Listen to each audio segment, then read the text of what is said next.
मुझे jail camp से इसलिए निकाला गया क्योंकि मैं कुर्मी समुदाय के लोगों को ये बोली कि किसी भी हालत में, चाहे वो रेल रोक दे, चाहे सड़क जाम कर दे, चाहे वो जंतर मंतर से कूद जाए, कुर्मी आदिवासी बनना चाहते हैं तो कभी नहीं बन सकते। अभी देखती हूँ कि किस में कितना दम है कि इतने जितने भी महतो के लीडर्स हैं, मैं उनको आगाह करना चाहती हूँ, चेताना चाहती हूँ कि आदिवासी बनने का सपना छोड़ दीजिए।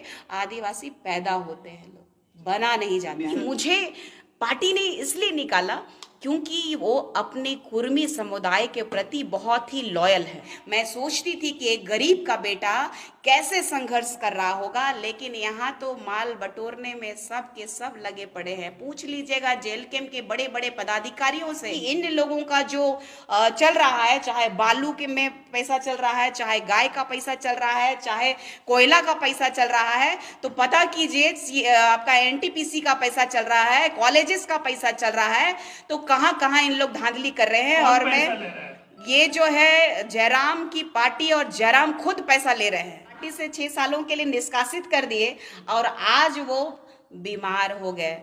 और ये देखना है कि वो रेल टेक का कार्यक्रम, कुर्मियों का जो कार्यक्रम आंदोलन है, उसमें वो पहुंचते हैं कि नहीं। आज उनकी बहन बेटियों की इज्जत है और सोशल मीडिया में जिस तरीके से ये लोग छेछालीदर कर रहे हैं, तो क्या दूध के धुले हैं ये लोग। एक ही बात बोलूंगी, आदिवासी बेटी हूं, आदिवासी बेटी रहूंगी और अंतिम समय तक लड़ूंगी। और अपने प्रकृति पूजक होने का प्रमाण मुझे किसी को देने की आवश्यकता नहीं है। जितनी भी बौखलाहट है लोगों में, तो मैं उनको ये बताना चाहती हूँ कि वहां भौंकिए जहां भौंकने की जरूरत है। कुर्मी की पार्टी और माल कमाओ और अपना पार्टी को चलाओ। ये आदिवासी बनना इतना आसान नहीं है। आदिवासी का हक और अधिकार खाने के लिए आप जो लगातार प्रयास कर रहे हैं, वो प्रयास विफल होगा।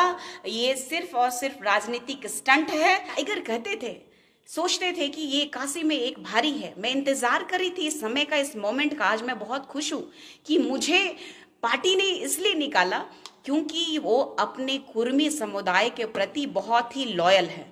और यदि वो अपनी कुर्मी पार्टी के प्रति इतने लॉयल है, अगर वो पूरी संपूर्ण पार्टी के अगर होते, तो इससे पहले मैं झंडा प्रकरण को ईसाई समुदाय का लगातार विरोध की कि वो हमारा आरक्षण नहीं खा सकते।